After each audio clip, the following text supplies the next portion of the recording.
Kita jumpa lagi dalam Diajar Nyario Sunda.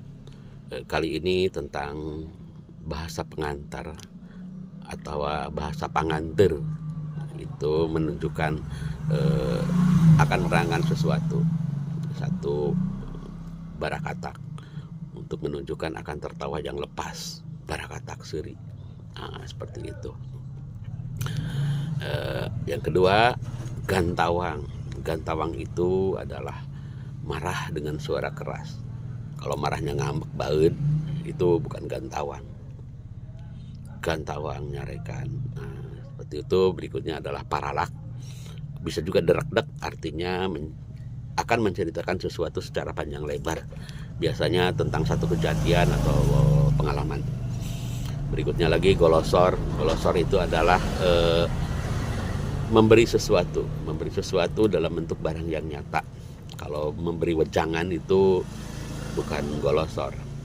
Berikutnya adalah puruluk.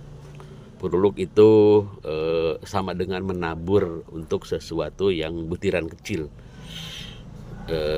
Ada juga untuk beras gitu. Terus gorolong. Gorolong itu tandanya sesuatu yang menggelinding. Menggelinding gitu. Jadi berikutnya golosor. Golosor itu artinya melaju di tempat yang lurus dan datar. Itu ngagolosor. Nah, ini seperti anak yang ada di contoh ini. Berikutnya adalah kalacat. Kalacat itu pengertiannya naik ke atas, tidak langsung turun.